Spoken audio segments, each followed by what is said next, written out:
I'm John Wilmot, Executive Head Chef at Kellogg College, and today Femke, one of our students, is joining me, and as part of Welcome Weeks we're going to show you how to make some chocolate brownies.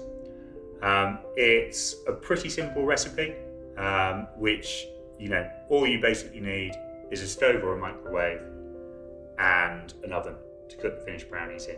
But apart from that, it's a pretty easy recipe. I'm going to step back, let Femke take over here, and I'll talk you through it as she begins to cook the recipe. Femke, if you want to step forward. So first of all, we're going to add our butter and dark chocolate together in a bowl, because we're going to be putting it over some simmering water to melt together. Next, Femke's going to add 2 egg yolks in the separate bowl. Yeah, that's fantastic.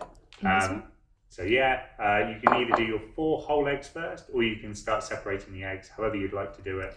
But into the mixing bowl there, yeah, it'd be fantastic. There we go.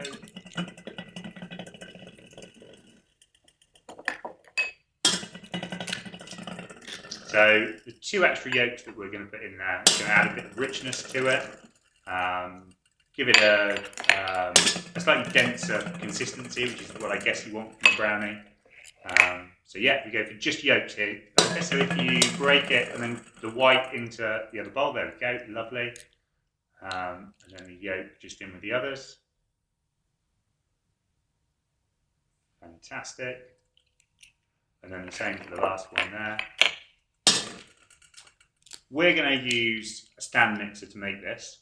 But you could just as easily do it with a balloon whisk. We're not mixing this a lot. It's just going to be about 60 seconds, 90 seconds on the mixer.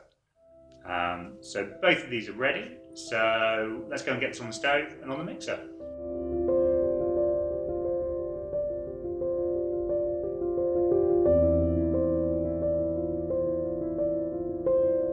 So we've now mixed our eggs, yolk and sugar together.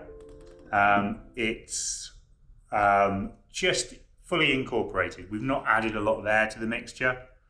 By hand, under 2 minutes with a whisk is absolutely fine. On a machine, somewhere just over a minute. And then we've melted our chocolate and butter together. So if I step back and Femke comes forward, she's just going to add the chocolate and butter mixture into the egg mix. Doesn't need to be gentle or anything with this mix. It's not like making a sponge cake or anything like that. We can even get in there with a whisk in a little while. So we're going to add that in. We're going to add in our flour and cocoa powder. We've used today some good quality Dutch process cocoa powder. We use gluten-free flour for this. It's quite a small amount of flour that goes in this recipe. The gluten-free flour does give it a slightly sandier texture. Fantastic, Femke. Yeah, just a good mix together. We don't want any bits of flour in there. We just want a nice smooth mixture. See, she's having to do a bit of work because it's quite a thick mixture. And as long as we've broken all that flour up and we've not left with any lumps in there, that mix is going to be good to go. Fantastic. Now we can add in our chocolate. So in the kitchen, we use chocolate that comes in these pre-portioned tiny pieces. They're called collects. You guys can just chop your chocolate up or break it into chunks to put through it. Just a gentle mix through for that. And then we're going to pour it into our baking dish. As we said, not something we need to be gentle with. Nice and easy. Fantastic. So swap back over to your spatula and then straight into the baking tray. We're going to bake this at 170 degrees.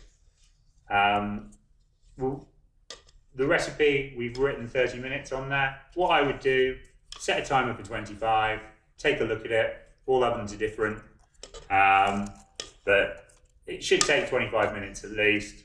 Check it, add the extra 5 minutes if you need to. Fantastic, Femke. We're all ready to go with that. I'm going to take that off and put it in the oven. Fantastic. So our brownie took just over 25 minutes to cook. It's come out and we've let it cool down so that we can safely cut it and transfer it over to a chopping board. So if I move this over for Femke and just peel the paper back.